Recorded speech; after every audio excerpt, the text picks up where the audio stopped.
আজকের এই ভিডিওতে তোমাদের সঙ্গে আলোচনা করব কল্যাণ ইউনিভার্সিটির আন্ডারে বিভিন্ন কলেজের 6th সেমিস্টারের রাষ্ট্রবিজ্ঞান ডিএসসির যে 2 নম্বর টপিকটা রয়েছে অর্থাৎ ইন্ডিয়াস ফরেন পলিসি, এই টপিকের ওপর থেকে গুরুত্বপূর্ণ বড় প্রশ্ন ও উত্তর। এর আগের ভিডিওগুলোতে তোমাদের কিন্তু রাষ্ট্রবিজ্ঞান ডিএসসি 6th সেমিস্টারের আন্ডারস্ট্যান্ডিং সাউথ এশিয়া এই টপিক থেকে গুরুত্বপূর্ণ প্রশ্ন উত্তর ইতিমধ্যে আপলোড করে দেওয়া হয়েছে। তো তোমরা অনেকেই বলেছো ইন্ডিয়াস ফরেন পলিসি এই টপিকের ওপর প্রশ্ন উত্তর দিতে। তো আজকের এই ভিডিওতে তোমাদের ইন্ডিয়াস ফরেন পলিসি এই টপিকের ওপর গুরুত্বপূর্ণ প্রশ্ন উত্তর আলোচনা করছি। তো তোমরা ভিডিওটা শেষ পর্যন্ত দেখতে থাকো। প্রথম প্রশ্ন, ভারত নেপাল বন্ধুত্ব চুক্তি আলোচনা করো। আর তোমরা যারা এই পিডিএফ কপিটা সংগ্রহ করবে বলে মনে করছো, এর মধ্যে তোমরা 2 নম্বর, 5 নম্বর, 10 নম্বরের সমস্ত প্রশ্ন উত্তর সহ পেয়ে যাবে। তো সেক্ষেত্রে তোমরা স্ক্রিনে দেওয়া নম্বরে 150 টাকা পেমেন্ট করে হোয়াটসঅ্যাপে তার স্ক্রিনশট পাঠাও, তোমাদের সম্পূর্ণ পিডিএফটি পাঠিয়ে দেওয়া হবে। পরবর্তী প্রশ্ন, ভারত চীন সম্পর্কের বিষয়ে ডোকলাম বিষয় নিয়ে সংক্ষিপ্ত মূল্যায়ন করো। তো এই যে প্রশ্নগুলো রয়েছে এই পিডিএফের মধ্যে প্রত্যেকটা প্রশ্ন খুব গুরুত্বপূর্ণ। এই প্রশ্নগুলো তোমরা যদি পরীক্ষায় ভালো করে তৈরি করো, তোমরা পরীক্ষায় অবশ্যই কমন পেয়ে যাবে। পরবর্তী প্রশ্ন দেখো, ভারত ও নেপাল সম্পর্ক আলোচনা করো। আর তোমাদের একটা ভিডিওর মধ্যে কিন্তু সমস্ত প্রশ্ন উত্তর আলোচনা করা সম্ভব নয়, তাই পার্ট করে কিন্তু তোমাদের সমস্ত প্রশ্ন উত্তরগুলো আলোচনা করা হবে। তাই তোমরা কিন্তু অবশ্যই চ্যানেলটা সাবস্ক্রাইব করে রাখবে। এছাড়াও তোমরা অন্যান্য ডিএসসি, এসএসসি, জিই পেপারের সাজেশনের জন্য তোমরা স্ক্রিনে দেওয়া নম্বরে যোগাযোগ করতে পারো। পরবর্তী প্রশ্ন দেখো, কিয়োটো প্রোটোকল কি ব্যাখ্যা করো। এটা ছোট, তোমাদের 5 নম্বরের হিসাবে আসতে পারে। পরবর্তী প্রশ্ন, নির্জোট আন্দোলন কাকে বলে। আর স্বাধীন ভারতের নির্জোট আন্দোলন বা জোট নিরপেক্ষতা নীতির ভূমিকা কী ছিল। এবং তার সঙ্গে প্রশ্নটা রয়েছে, নির্জোট আন্দোলনের প্রধান উদ্দেশ্য কী ছিল।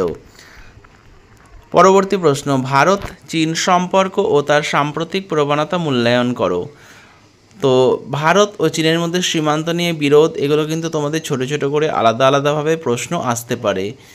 যে চীন ভারত সংঘাত, এই জিনিসগুলো তোমাদের কিন্তু আলাদা করে 5 নম্বর হিসেবে আসতে পারে। তো এই সম্পর্কগুলো তোমরা প্রত্যেকটা ভালো করে পড়বে। পরবর্তী প্রশ্ন, ভারত ও পাকিস্তান সম্পর্কের ওপর একটি নিবন্ধ লেখো।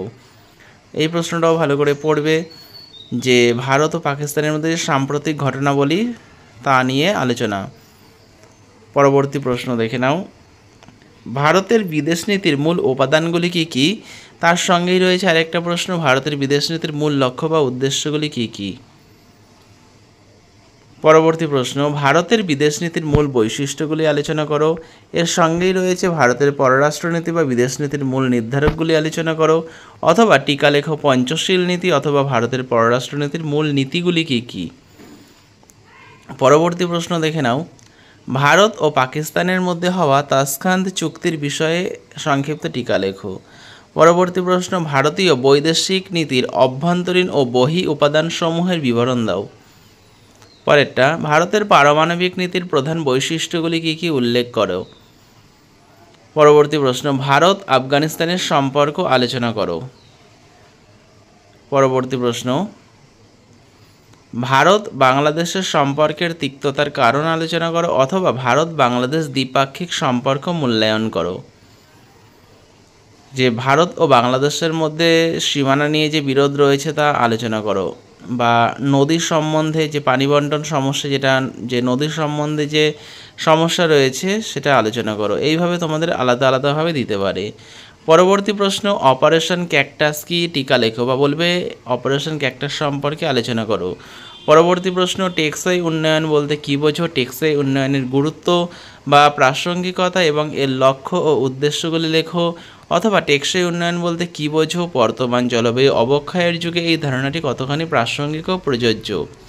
তো তোমরা এই প্রশ্নগুলো পড়তে থাকো। পরবর্তী যে ভিডিওটা রয়েছে, পরের ভিডিওতে তোমাদের যে বাকি বড় প্রশ্নগুলো রয়েছে সেগুলো তোমাদের সঙ্গে আলোচনা করা হবে। তাই তোমরা কিন্তু অবশ্যই চ্যানেলটা সাবস্ক্রাইব করে রেখো। আর যারা সম্পূর্ণ পিডিএফ কপিটা ক্রয় করে প্রিন্ট আউট করে পড়তে চাও, তো সেক্ষেত্রে তোমরা স্ক্রিনে দেওয়া নম্বরে 150 টাকা পেমেন্ট করে হোয়াটসঅ্যাপে তার স্ক্রিনশট পাঠাও, তোমাদের সম্পূর্ণ পিডিএফ কপিটি পাঠিয়ে দেওয়া হবে। এছাড়াও তোমরা অন্যান্য ডিএসসি, এসএসসি, জিই পেপারের জন্য স্ক্রিনে দেওয়া নম্বরে যোগাযোগ করতে পারো। তো ভিডিওটা শেষ পর্যন্ত দেখার জন্য তোমাদের অসংখ্য ধন্যবাদ।